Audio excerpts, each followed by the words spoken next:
Hi guys, let's talk about which types of content drive tons of Pinterest traffic.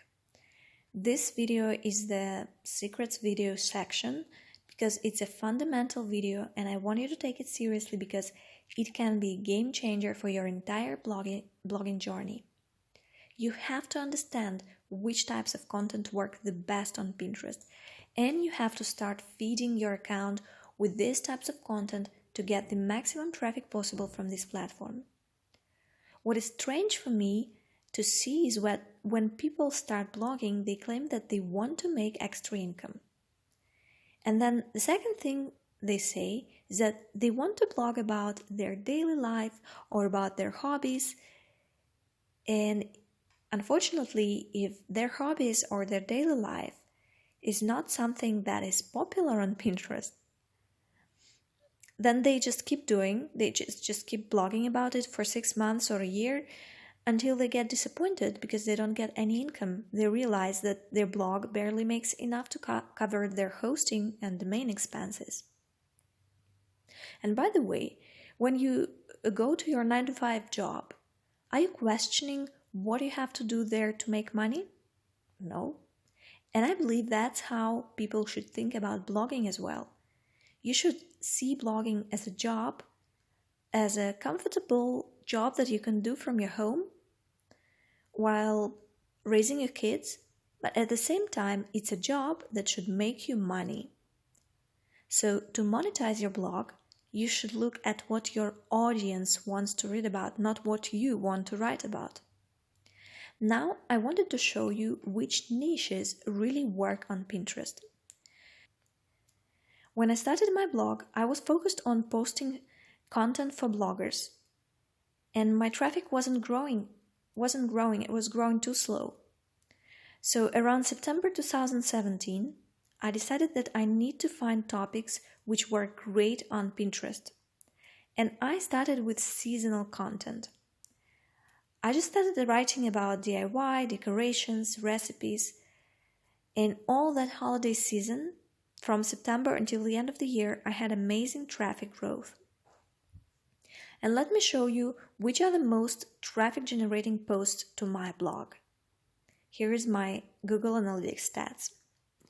You can see here among the top posts, I have Halloween decorations, Thanksgiving recipes, and these are, by the way, super seasonal holiday related posts. The traffic they gain in that short period of time can compete with other posts which are popular throughout the entire year. Right, let me show you several ways you can use to find the most popular niches and topics on Pinterest to work them out and to add them to your blog. So first, you can check the number of followers by using Pinterest/categories. And second, you can check that in top group board reports in Board Booster. So let's take a look at these categories. I checked some categories for you just to show you the numbers. And so what do we see here is that categories like social studies, future tech, hockey, or art education, they get much less numbers, but I don't say that they're less important for our society in general. Some of these niches could be more interesting for you as a blogger than recipes or DIY, but you need to think about what will help you become a successful blogger with high income reports. And if you want to get traffic from Pinterest, you need to offer the content which the audience wants to consume. All right? Also, for additional research, you could take a look at Board Booster's Top Group Boards report. And you can check there the group boards in which niches you can see higher repeat rates, and you can see group boards with higher following numbers.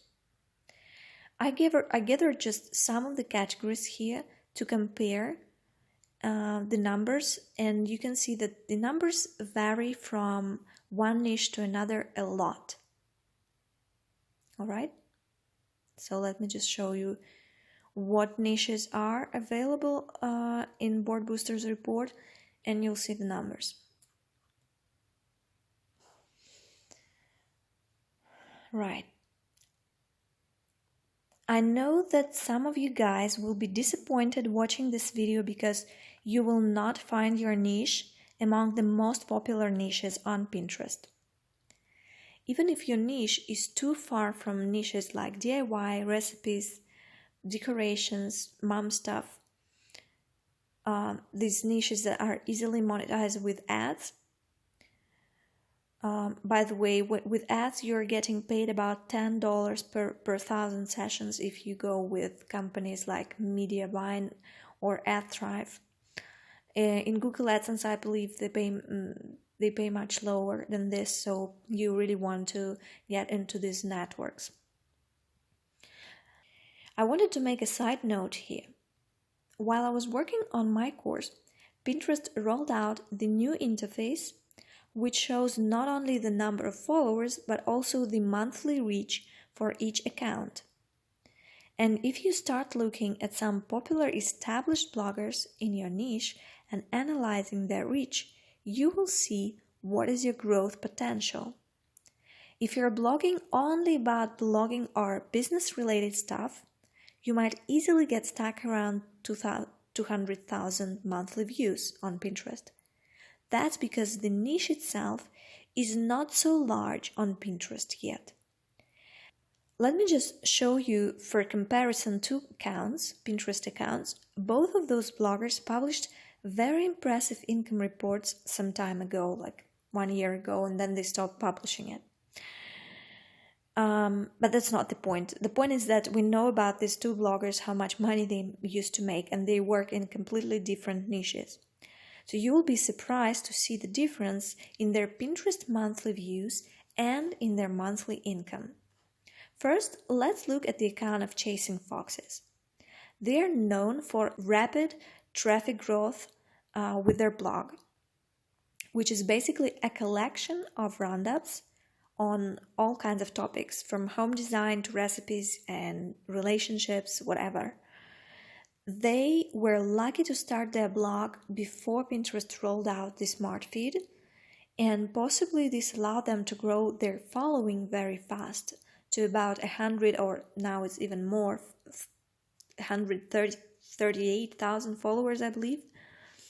But their reach is quite good, over 10 million.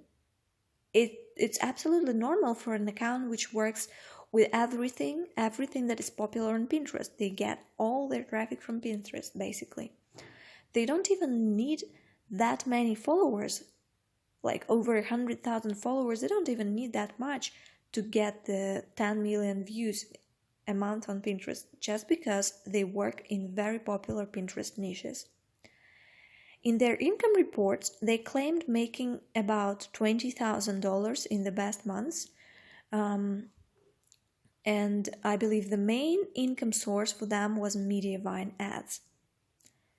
Now let's take a look at the account of Melissa Griffin. She is blogging only for bloggers and online entrepreneurs, and she sells online courses for of a higher price range, right, like $400 for her Pinterest course, for example.